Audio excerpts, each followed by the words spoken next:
The conventions are over, and it's 60 days until the election, where we as a nation will select the next president of these United States.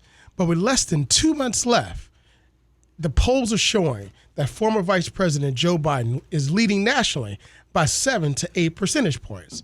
But in battleground states, it's much closer. What is the strategy for the Democratic Party to deliver the White House to their candidate this year? What is the plan for the African-American community? It's State of the Water, and I'm your co-host, award-winning Dr. Eric Claville. And to answer these and other important questions, we have with us today Brandon Gassaway, National Press Secretary for the Democratic National Party and Committee. Welcome, Mr. Gassaway, to State of the Water. How you doing, Eric? It's a pleasure to be with you. So good to have you. Look, I know this is an important and busy part of the year for the Democratic Party, and you guys are going across the road, across the airways, and doing so many interviews, but we want to thank you so much for taking the opportunity to stop by State of the Water to talk with the Hampton Roads community. Absolutely. As you know, I am a veteran of 2016 down in Hampton Roads, and I was Senator Kane's press secretary in 2018. So Hampton Roads is like a second home to me, so I always have time for the good folks down there.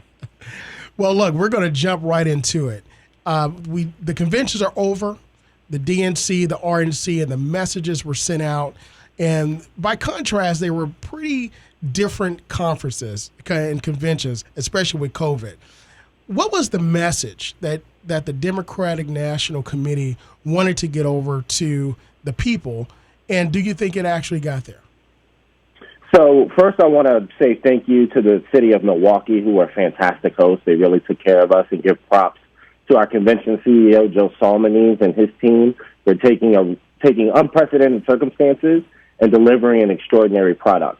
But when you look at our message, what we were able to do is take a cross-section of the entire country, hear from everyday folks and the impact of this administration's incompetence has directly had on their lives. We heard from small business owners, from first responders, from service workers, from union men and women, from veterans and military families.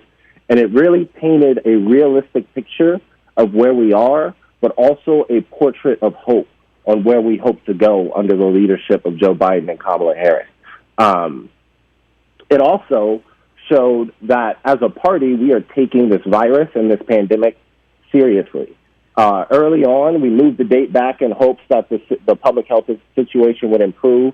That did not come to fruition. So we pivoted to a virtual convention. While it was disappointing for myself and the city of Milwaukee, it shows that we as a party are taking this virus seriously and taking the steps necessary to keep the American people safe. And if we are fortunate enough to be successful in November, we will take that same approach in government to put the health and safety of every American first. What do you think was the impact of the message that Joe Biden presented to America?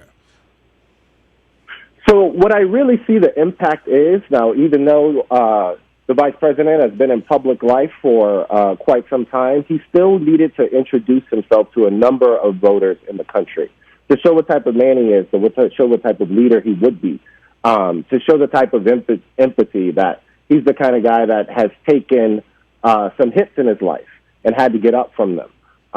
We heard from as a kid that his father lost his job, and they had to figure that out.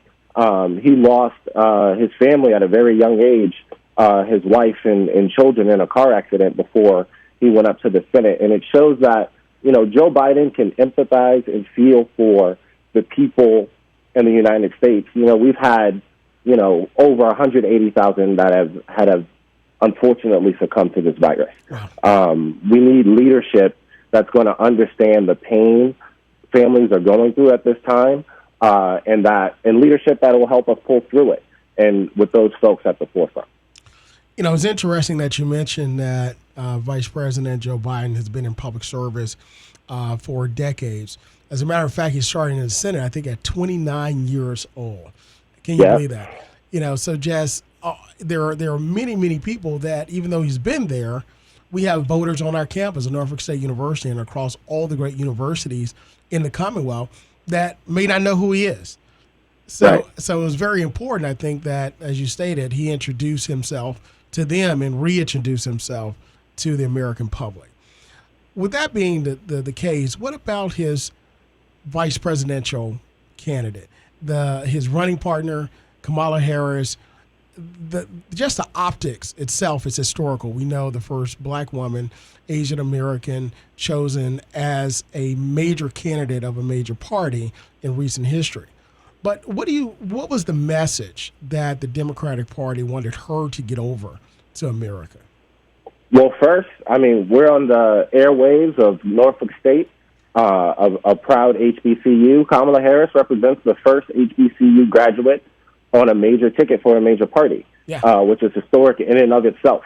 And things like that really represent who the Democratic Party is. Kamala Harris is an immensely talented person and has got there on merit, but is also benefiting from the opportunity that there is in the Democratic Party for everyone to be successful and to create opportunity for everyone to be represented within our ticket, within our party. We have unprecedented challenges that we are looking at. We're in the midst of 4 crises in America. It's first and foremost the public health crisis.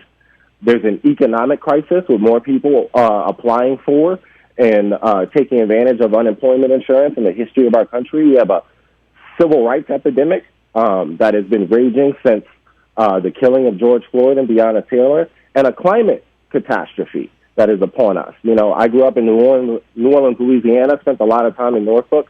Coastal erosion and climate change are big issues to me personally, and I know to a lot of your listeners. So Kamala Harris is well suited to deal with all of those issues. If you look at her career from her time in California, it was actually my first race when she ran for AG, and up and through her career as a senator, she has shown an ability and an aptitude for all of those issues, and will be able to address them if she is fortunate enough to be elected in November.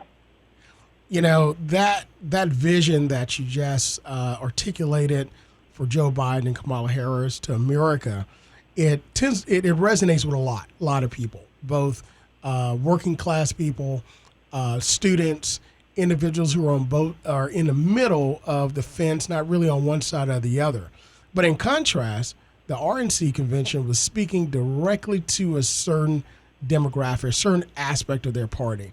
What do you think was the message that the RNC and President Trump wanted to give to the people, and do you think it had an impact? So I will say we put on a virtual convention in Milwaukee. What the Republicans did was virtual reality.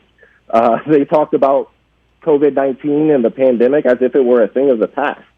You know, they told bold-faced lies, like things like, that the current administration has reduced troops overseas. That's not true. They've actually increased troops overseas since the Obama administration. What they've cut is the reporting on telling how many troops are actually over there. They perpetuated the myth that, you know, Donald Trump is the second coming since Abraham Lincoln, when he's really the second coming of Andrew Jackson. It was as cartoonish as it was dystopian, and riddled with untruths and misleading statements and outright lies. It had a very narrow audience, and we saw who that was. And the American people are much broader than that, much more diverse, frankly smarter to see through a lot of it. And I think that'll show in the days to come. 757-823-9110. That's 757-823-9110. Call in. You're listening to State of the Water. What questions do you have for the National Press Secretary for the Democratic National Committee? What do you believe is the plan, and what do you want to see the plan to be for the Democratic Party, for your community, and for African Americans? 757-823-9110.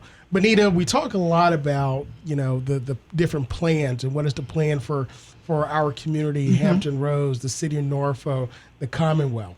But many people are asking, about the African American community. Absolutely. Benita Adams here, Mr. Gassaway. Thank you again for being with us. And just as Eric said, you were talking about created a portrait of hope through the DNC. What is the plan? What do people should look out for in terms of the plan for the Black community? So when it comes to Black voters specifically, and this is an issue I work very closely on just because it's a personal issue that's important to me. When I came on at the DNC, we wanted to make sure that we did something that we have fell short on in the past. We wanted to make sure that we did not wait until 2 weeks before the election to come to Black churches and ask for votes. We wanted to be in communities early and often, and not to come there and talk, but to come there and listen. And we did that. We have 2 initiatives at the DNC that started our first initiative, Seat at the Table, which is geared towards Black women, empowering, investing in Black women as the backbone of their party, which we are, to hear their concerns and to actually give them the tools that they need to go out and organize their communities, which they're already doing. And then also the Chop It Up program, which I helped start at the DNC, which is focused on Black men going into these communities like Norfolk and Hampton, communities like Detroit, Atlanta, Charleston, South Carolina, and asking questions. What do you want to see from your government? What is your government not doing for you? Why have you not felt that you have been prioritized and felt a need to go and participate in the electoral process? And we heard a lot of things, and the chief among them was to expand economic opportunity, be serious about criminal justice reform.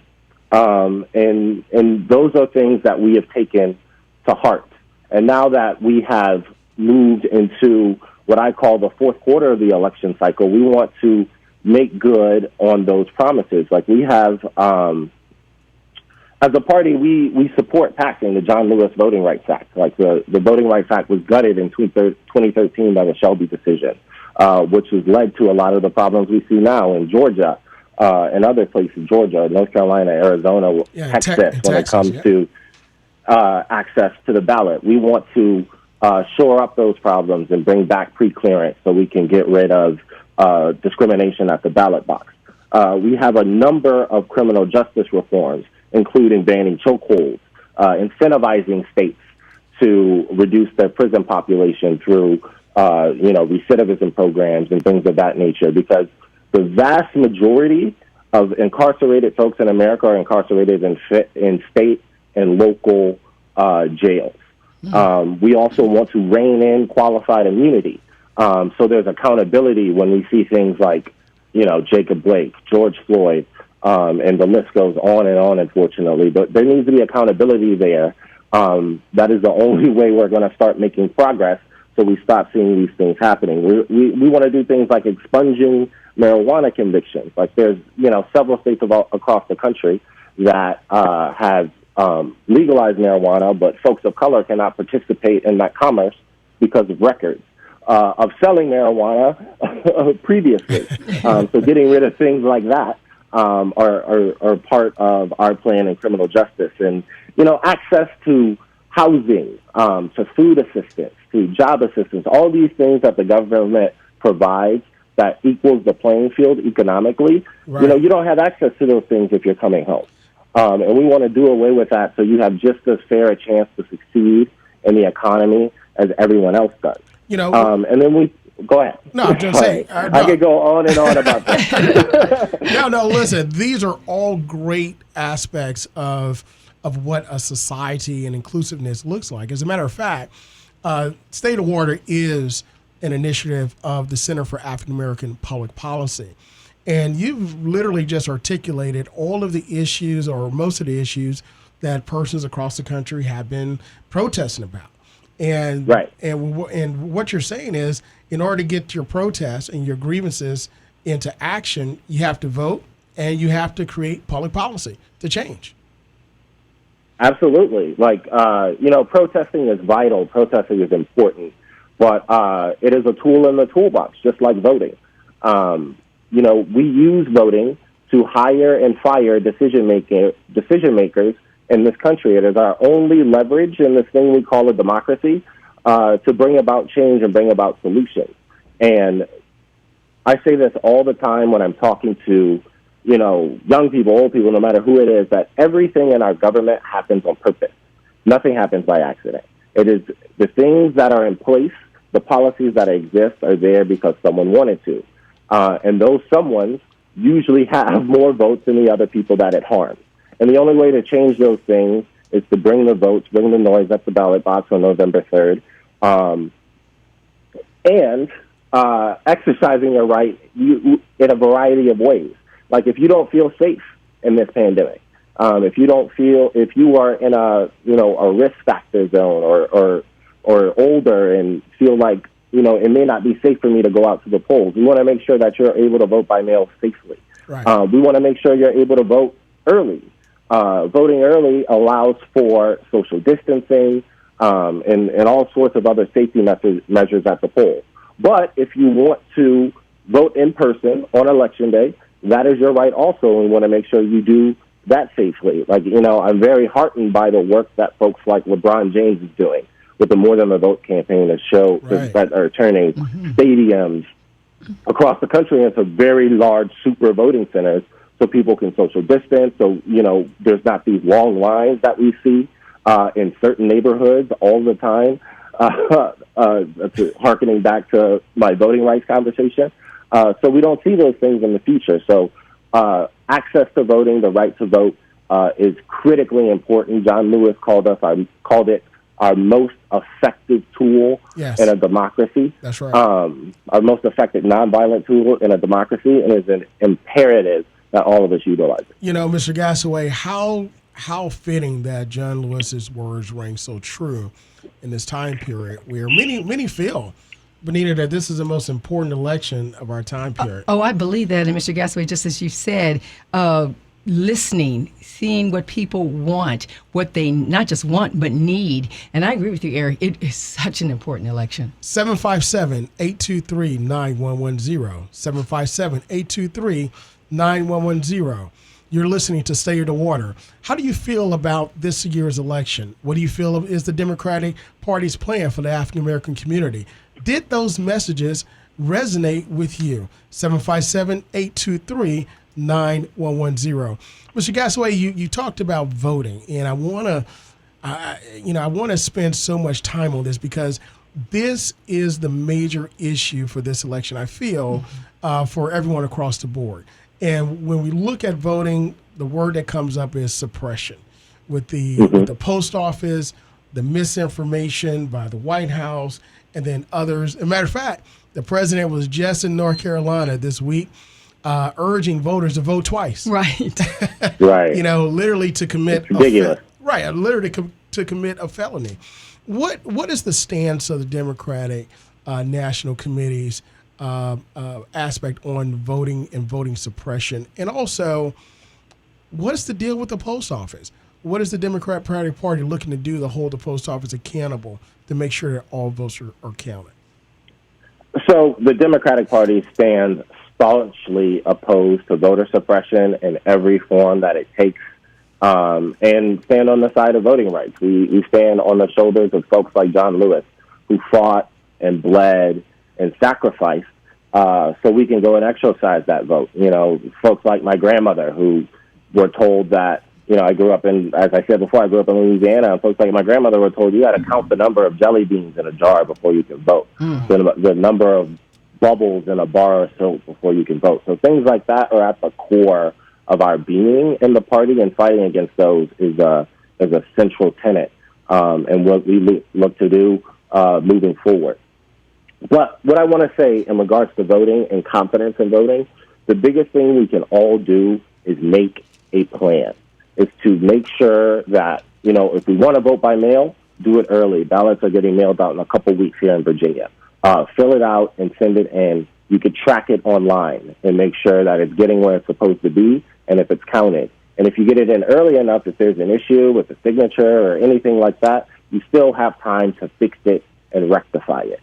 If you plan on voting on Election Day, you need to find out what time your polls open. Where is your voting place? Where do you need to go? Make a plan on how you're going to get there. There are going to be things stood up, obstacles put in our way, barriers so that we don't exercise our right to vote. Because they know when we vote, things change.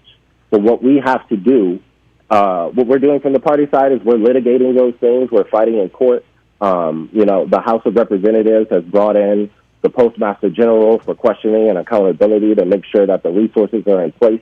Governor Northam here in Virginia in the legislature that we worked so hard to bring about in 2018 and 2019 has passed some, I think, very strong voter protection measures here in Virginia, but unfortunately that's not the case all across the country. Right.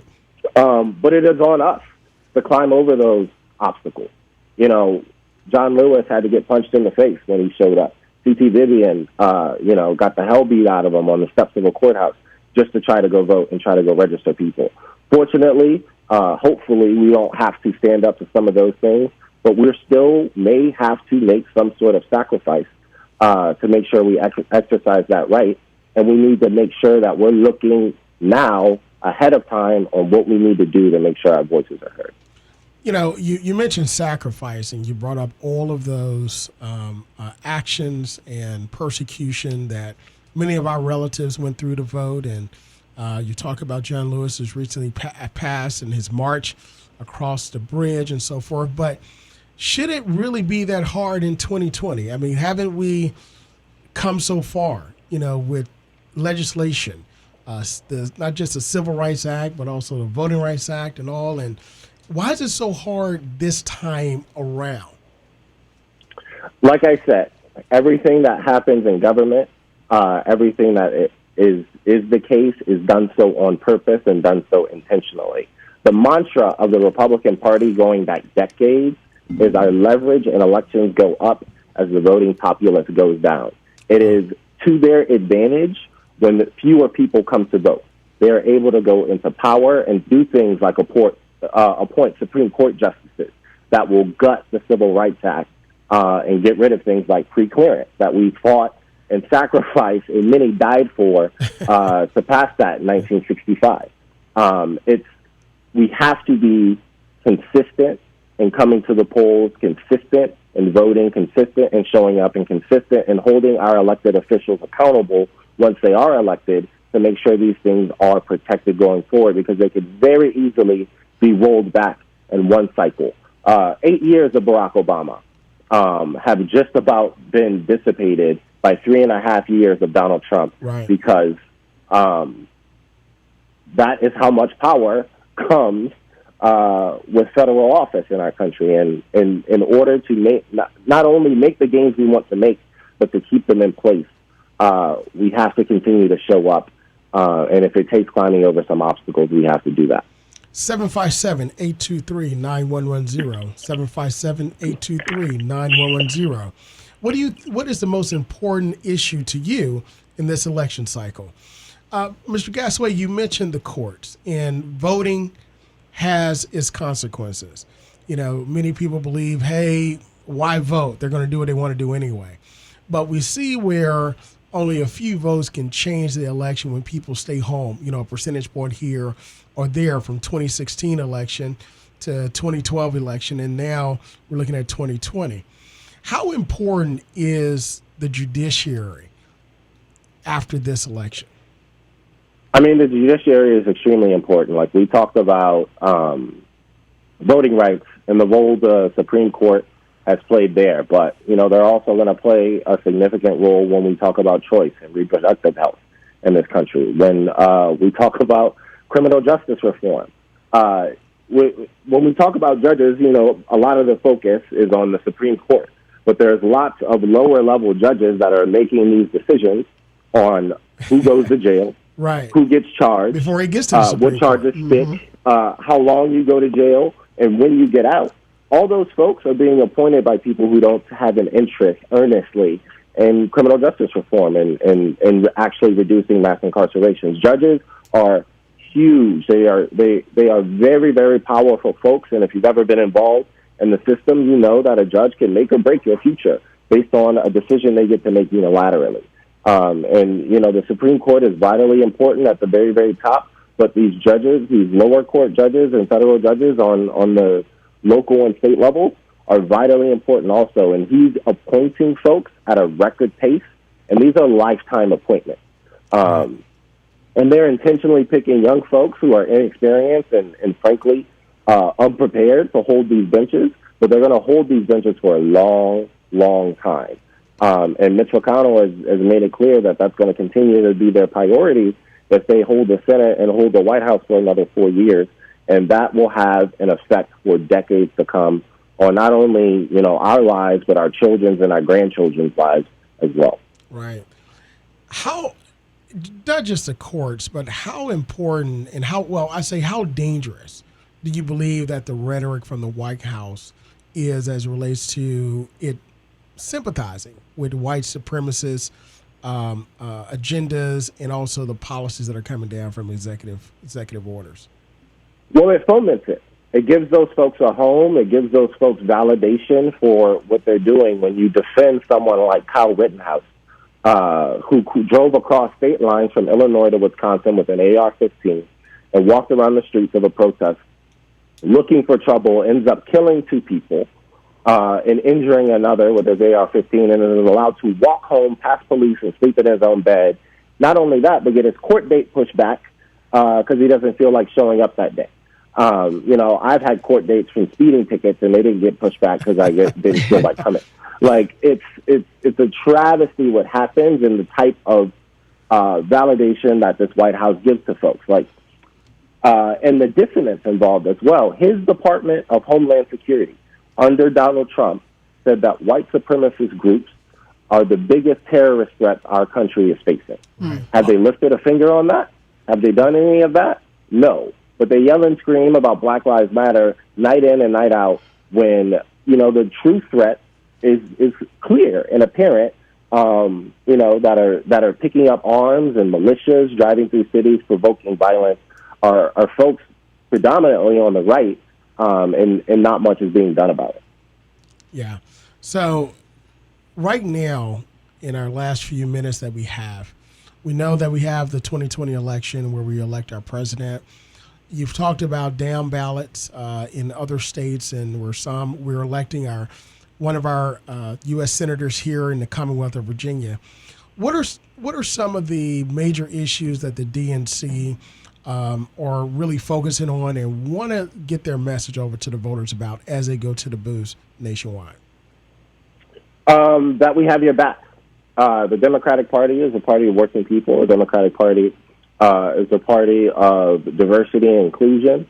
We want to make sure that there is more opportunity for everyone possible to experience the American dream. That's what our stance is as a party. The other side looks at people at the top and makes sure that it's easier for them to stay at the top. If you look at the only legislation of consequence an administration has actually done, it is a tax bill that greatly benefits corporations and the wealthiest 1% of America. That is their priority. That is where their energy is behind and what their energy is for. We want to make sure that we have a economy and a government that works for all of us. But we also know that we cannot fix our economy until we fix this public health crisis. We as a party that is of science and will put science first to make sure we get a vaccine out that's safe, but also make sure that we have public policy that promotes safe behaviors and starts reducing the impact that COVID is having on our lives. Like, we've already lost the summer of 2020. I don't want to lose the summer of 2021 too, and be stuck inside and not be able to go to the beach and have pool parties and do all the fun stuff that we expect this summer because we have someone incompetent running the country. We want to bring confidence back to the White House, to our federal government, have people in there who actually have an interest in the system working. And that's what we're going to run on for these next 58 days. Well, Mr. Gassaway, thank you so much for being here with us, a State of the Water. So if there's anything else that we need to hear is that voting has its consequences, right? So absolutely. So dire consequences. So if you would, what is the website we can go to where our listeners can hear more? So first of all, I would like your listeners to go to iwillvote.com. I talked about making a plan. IWillVote.com has all the resources, all the information you need to go make a plan and to go vote Thank you on so November much. 3rd or earlier. Thank you so much, Mr. Gassaway. We appreciate you for stopping by. This is State of the Absolutely, Water. anytime. Well, again, Benita, like we said, voting has its consequences. Oh, definitely. And just as he says, plan, prepare for obstacles. Wonderful. This is State of the Water.